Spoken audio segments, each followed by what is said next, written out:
We don't see things as they are. We see them as we are.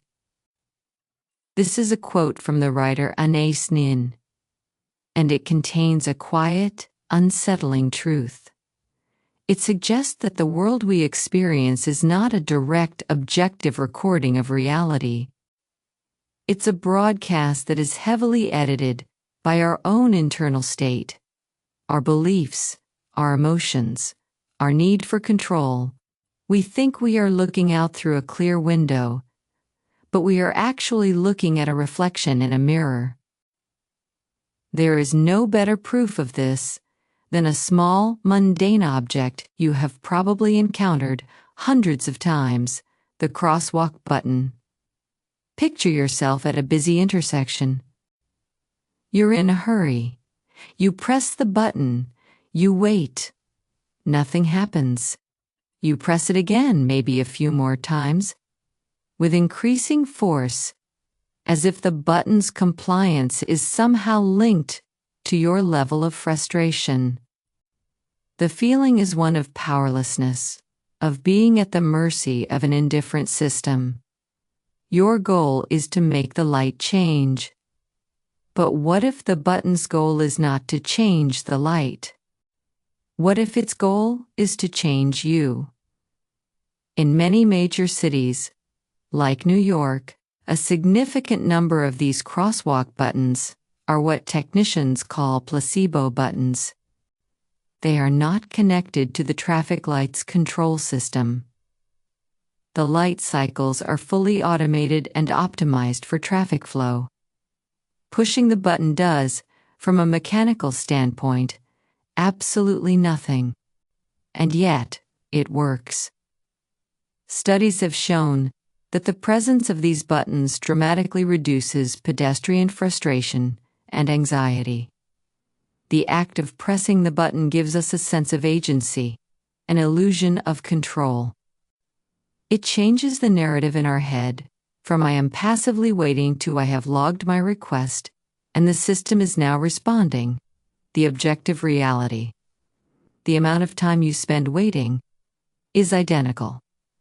But your subjective experience of that reality is completely transformed. This isn't a design flaw.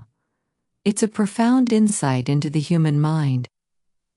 The engineers who installed that button understood something fundamental. When faced with an uncontrollable situation, what people need is not necessarily to gain control, but to feel like they have. The button is a psychological tool, not a mechanical one. This phenomenon is everywhere once you start looking for it.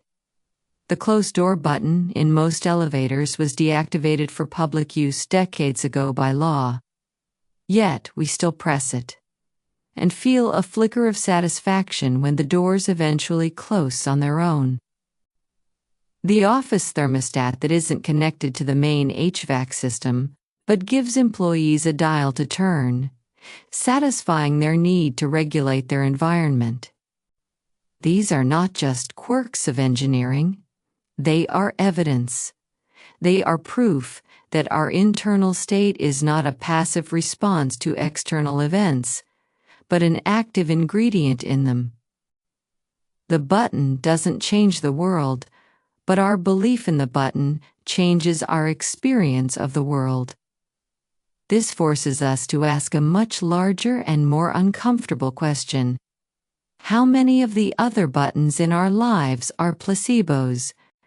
The metrics we chase at work, the arguments we win on social media, the busy work we use to fill our time. How many of these actions are simply ways to give ourselves the comforting illusion of control in a world that is fundamentally unpredictable? The lesson from the placebo button is not one of cynicism. It is one of awareness. It teaches us that if our experience can be so profoundly altered by a disconnected switch, then the most powerful lever for changing our reality is not outside of us. It's inside. It is the story we tell ourselves about what is happening. We are not just seeing the world. We are constantly, actively, interpreting it. And the most important work we can do is to become more conscious of the editor in our own minds. The one who decides whether the wait is a moment of frustration or simply a moment of quiet before the light, inevitably, changes.